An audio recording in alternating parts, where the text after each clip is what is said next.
Magpapatupad ng bawas singil sa kuryente ang Meralco ngayong buwan ng Setyembre. Ayon po sa Meralco, mahigit sa 18 centavos per kilowatt hour ang bawas singil dulot naman ng pagbaba ng generation charge o yung singil sa paglikha ng kuryente kasunod po ng paglakas ng piso kontra dolyar. Bumaba yung conversion rate sa dolyar na alam naman natin na siyang pinagmumulan ng operating expenses. Malaki po bahagi niyan ay dollar denominated dito sa mga power plant. Maging yung mga power supply agreements po natin ay nagkaroon din po ng pagbaba.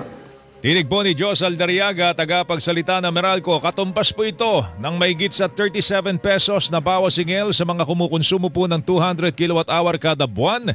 Mahigit sa 55 pesos pagka 300 kilowatt hour, mahigit sa 74 pesos sa 400 kilowatt hour at mahigit sa 92 pesos sa 500 kilowatt hour.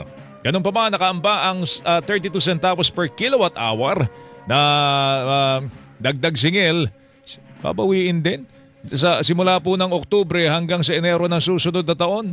O ba may kabig pa?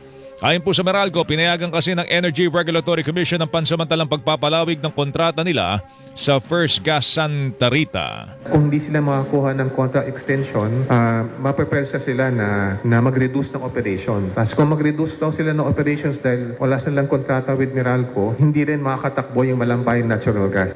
So kung mapatay yung Malampay natural gas, mahihirapan mag-supply ang First Gas Santa Rita at First Gas San Lorenzo dahil ito ay kumukuha ng fuel mula sa Malampaya. Naloko na tayo. Pero sinabi po ng Meralco na hindi naman kabuang 32 centavos yung mararamdamang pagtaas po ng mga consumer.